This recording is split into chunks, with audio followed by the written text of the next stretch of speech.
Odysseus recounts his story to the Phaeacians. After a failed raid against the Cicons, Odysseus and his 12 ships were driven off course by storms. Odysseus visited the lotus eaters, who gave his men their fruit, which caused them to forget their homecoming. Odysseus had to drag them back to the ship by force. Afterward, Odysseus and his men landed on a lush, uninhabited island near the land of the Cyclopes.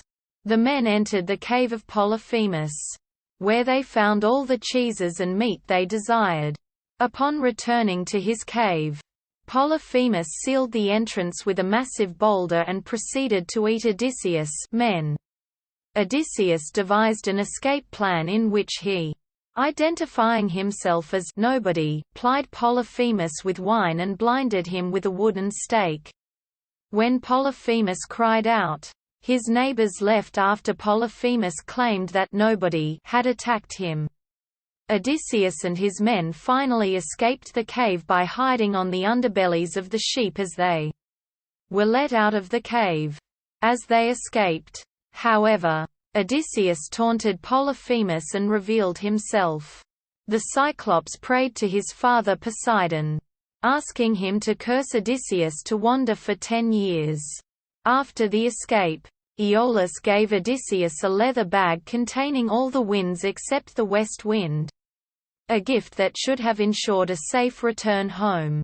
Just as Ithaca came into sight, the sailors opened the bag while Odysseus slept, thinking it contained gold. The winds flew out, and the storm drove the ships back the way they had come.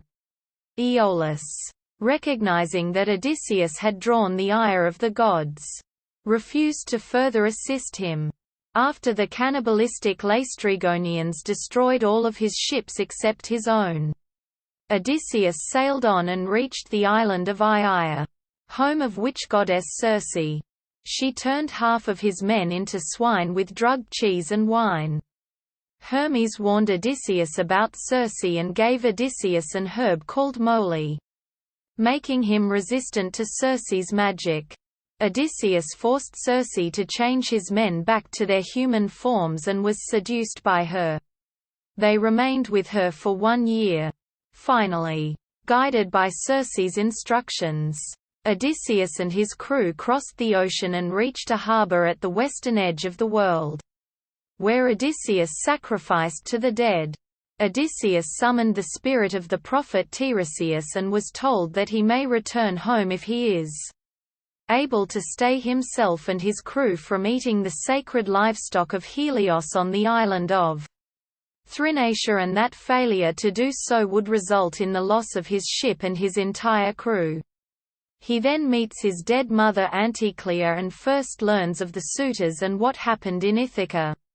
In his absence, Odysseus also converses with his dead comrades from Troy.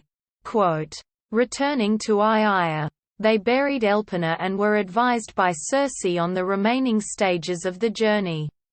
They skirted the land of the Sirens.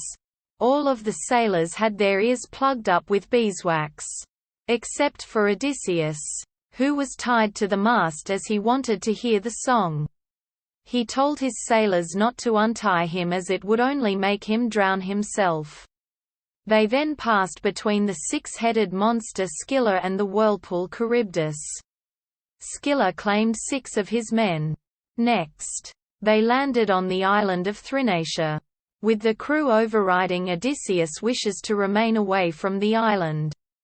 Zeus caused a storm that prevented them from leaving, causing them to deplete the food given to them by Circe.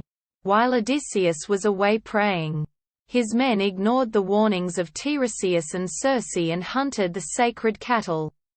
Helios insisted that Zeus punish the men for this sacrilege. They suffered a shipwreck, and all but Odysseus drowned as he clung to a fig tree. Washed ashore on Ogygia, he remained there as Calypso's lover.